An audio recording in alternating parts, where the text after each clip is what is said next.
एक 10-11 साल का लड़का गाजियाबाद के अपने घर के वेरांडा में बैठा एक पेड़ को घूरे जा रहा था। वो पेड़ कई साल पुराना एक बहुत ही बड़ा पीपल का पेड़ था, जो दिन में उस छोटे लड़के को तेज धूप से तो बचाता था, लेकिन रात होते ही वो पेड़ उस छोटे से लड़के को बहुत डराता था।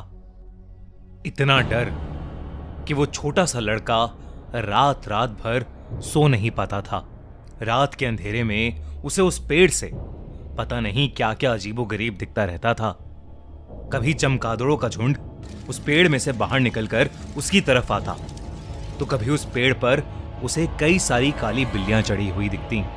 हद तो तब हो गई थी जब उसे उस पेड़ पर एक रात एक लाश लटकी दिखाई दी, जो पल भर में उसकी आंखों के सामने से गायब हो गई।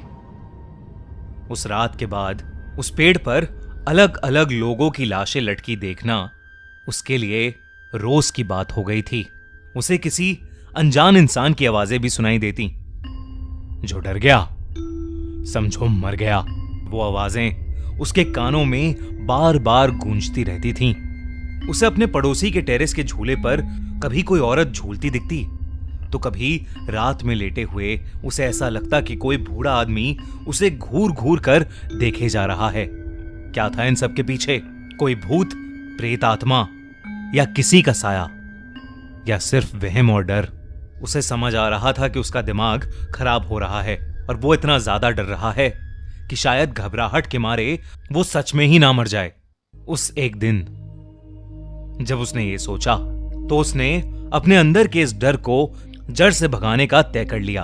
उसने डिसाइड किया कि अब बस बहुत हो गया। अब चाहे कुछ भी हो जाए, चाहे वो मर भी क्यों ना जाए, लेकिन वो डरेगा नहीं। वो अपने डर पर काबू पाएगा। और इसलिए सबसे पहले उसने याद की हनुमान चालीसा और फिर शुरू किया एक के बाद एक हॉरर मूवीज देखने का सिलसिला। दुनिया भर में जितनी भी सबसे ज्यादा डरावनी मूवीज होती, वो रात में अकेले जग जग के वो सारी मूवीज देखता रहता और अपना डर भगाता रहता।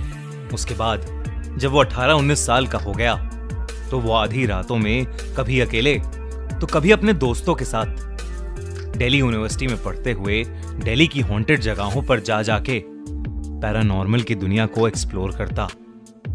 न जाने कॉलेज की ऐसी कितनी रातें उसने कब्रिस्तानों में बिता दी थीं। उसके साथ कुछ ऐसे एक्सपीरियंसेस भी हुए जिसने उसे फिर से सोचने पर मजबूर कर दिया कि भूत होते हैं या नहीं। धीरे धीरे पैरानॉर्मल चीजों से उसका डर भागता रहा और इंटरेस्ट जागता रहा।